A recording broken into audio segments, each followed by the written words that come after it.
Ambati Rambabu office తగలబెట్టడం, office తగలబెట్టాలని చూడటం, ఇల్లు తగలబెట్టడం, ఇంటి మీద దాడి చేయడం, రాళ్లతో దాడులు చేయడం, స్వయంగా ఎమ్మెల్యే భర్త అక్కడ ఉండటం, ఇది వీడియోలతో సహా వచ్చింది. అయితే ఇప్పుడు మరి ఆ వీడియోలు చూడలేదు, లేకపోతే అవి పట్టించుకోరేమో జనం అనుకుంటున్నారేమో, కానీ ఒక కొత్త ప్రచారాన్ని తెర మీదకి తీసుకొచ్చారు.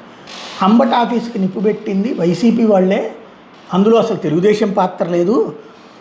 వైసీపీ సత్తెనపల్లి ఇన్ఛార్జి భార్గవరెడ్డి అనుచరులు నిప్పు పెట్టారట. కూటమి శ్రేణులు అంబటి ఇంటి దగ్గరకు వస్తుండగా సందట్లో సడేమేగా అంబటి సొంత వర్గం వాళ్ళే ఈ పనికి ఒడిగట్టేశారట. సత్తెనపల్లి నుంచి వచ్చిన భార్గవరెడ్డి అనుచరులు ముందుగా ఆఫీస్ ఆవరణ ఉన్న కారుకు నిప్పెట్టి ఆ తర్వాత ఆఫీస్కి నిప్పెట్టాలని ప్రయత్నించారట. వాళ్ళని పోలీసులు అడ్డుకుని మంటలు ఆర్పేశారట. నిప్పెట్టిన వైసీపీ నేతలు కొందరు పట్టాపురం పోలీసులు అదుపులో తీసుకుని విచారిస్తున్నారు. ఇలాంటి దొంగ వార్తలు ఎన్నైనా సృష్టించుకోవచ్చు అనమాట. మరి పోలీసులు పాపం ప్రెస్ మీట్ పెట్టి చెప్పలేకపోయారే 2 రోజులైనా కూడా. అంటే ఇట్లాంటి దొంగ వార్తలను సృష్టించే దరిద్రులు ఇప్పుడు ఆంధ్రప్రదేశ్కి బలమో బలహీనతో అర్థం కావట్లేదు.